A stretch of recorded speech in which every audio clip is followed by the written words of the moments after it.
Hello hi welcome to Pichireddy YouTube channel, welcome to Pichireddy Instagram viewers. Guys, ఈరోజు మనం వచ్చిన location నెల 14వ తారీఖున రిలీజ్ అవబోతున్న శివ 4K రెజల్యూషన్ తో రిలీజ్ అవుతుంది కదా, ఆ లొకేషన్కి వచ్చాము. ఎక్స్పెషల్లీ మన భవానీ డెన్ లొకేషన్ ఇది. ఈ భవానీ డెన్ ఎంత ఇంపాక్ట్ క్రియేట్ చేసిందంటే, ఆ టైంలో ఇది భూత్ బంగ్లా పేరుతో పిలువబడేది, ఇప్పటికి భూత్ బంగ్లా అంటారు. బట్ ఎక్స్పెషల్లీ శివ సినిమా ఇక్కడ చేశారు, భవానీ డెన్ కూడా అంటారు. అంటే భూత్ బంగ్లా అలయాస్ భవానీ డెన్ ఇది. అలాంటి గొప్ప చరిత్ర ఉన్న లొకేషన్ ఇది. సో ఈ స్టెప్స్ మీరు గమనించారంటే, నాగార్జున గారు ఫస్ట్ టైం భవానీని ఫేస్ ఆఫ్ సీన్స్ ఉంటాయి కదా, భవానీ ఫేస్ ఆఫ్ ని ఫేస్ చేసే సీన్ తన భుజం మీద ఒక బాడీ వేసుకొని ఒక శవాన్ని వేసుకొని రెయిన్ ఎఫెక్ట్ తో నైట్ ఎఫెక్ట్ లో ఉంటుందన్నమాట. So first time Shiva Bhavani den లోకి అడుగు పెట్టినప్పుడు ఎంత ఇంపాక్ట్ ఉంటుందో ఆ విజువల్ చూస్తే మీకు అర్థమవుతుంది. ఈ స్టెప్స్ మీదనే వెళ్ళారు. ఇప్పటికీ ఆ స్టెప్స్ ఎలా ఉండిపోయాయి అంటే, ఈ లొకేషన్ అంతా మనకు ఒక మ్యూజియం లాగా, మనం ఒక యాంటిక్ పీసెస్ చూడడానికి, ఒక చరిత్ర గురించి మనకు గుర్తు ఒక మ్యూజియం లాగా ఇప్పటికీ ఈ శివ సినిమా సంబంధించిన ఒక మ్యూజియం లాగా గుర్తు ఏంటంటే భవానీ డెన్ అనమాట ఇది.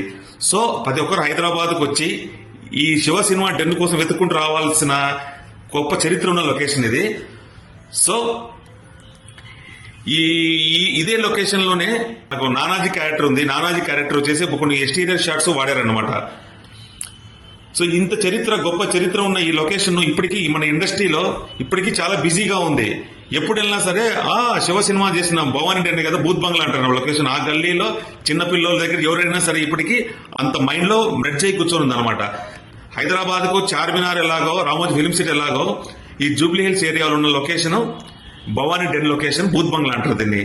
సో భూత్ బంగ్లాని చాలా చాలా మీకు ఇప్పటికీ ఈ లొకేషన్ లో అద్భుతమైన కంటెంట్ షూట్ చేసుకోవచ్చు.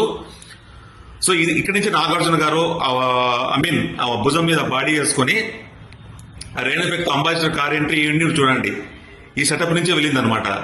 సో మన పిచ్చిలైట్ సబ్స్క్రైబర్స్, పిచ్చిలైట్ వ్యూవర్స్, మన ఇన్స్టాగ్రామ్ ఫాలోవర్స్ అందరూ ఈ లొకేషన్ కు ఒకసారి గుర్తు చేయడం నాకు చిన్న హ్యాపీగా అనిపిస్తుంది. ఈ నెల 14 రిలీజ్ అవుతున్న 4K ఈ బ్లాగ్ చూసారంటే, నానాజీ భవానీ వచ్చేసి డిస్కషన్ ఉంటుంది. ఆ చావు ఎంత భయంకరంగా ఉండాలంటే, భవానీ పేరు ఎత్తాలంటే 10 సంవత్సరాలు భయపడాలి అనే షాట్ ఉంటుంది చూడండి. ఆ స్టేర్ కేస్ టాప్ యాంగిల్స్ అనమాట. అంటే స్టేర్ కేస్ చేంజ్ చేశారు వర్క్ ఇది. సో మీరు ఈ లోపల ఈ సెటప్ చూసారంటే, భవానీ టేబుల్ వేసుకొని కూర్చుంటారు చూడండి. అక్కడ నానాజీ శివ అంటే వీడే అని. సో ఆ సంబంధించిన బ్లాగ్స్ అనమాట ఇది. ఇప్పుడు కొన్ని చిన్న చిన్న మాడిఫికేషన్ జరిగాయి లోపల, కానీ గులాబీ సంబంధించిన షాట్స్ ఎక్కువ కనపడతా ఉంటాయి, గులాబీ తీసినట్టు అనమాట. సో ఆయన ఆర్జీవి గారు శిష్యుడే కదా, వంశీ గారు కూడా. సో ఇదంతా ఎంత వీలైతారో అంత అతి తక్కువ. ఇది ఎక్స్టీరియర్ షాట్స్. ఇక్కడ ఈ ఎక్స్టీరియర్ షాట్స్ చూస్తే మీకు సెటప్ అంతా చెప్పాల్సిన సినిమా చూసిన ప్రతి ఒక్కరికి అర్థమవుతుంది. శివ ముందు తర్వాత ఎలా ఉంది, శివ తర్వాత ఎలా. Thank you very much guys.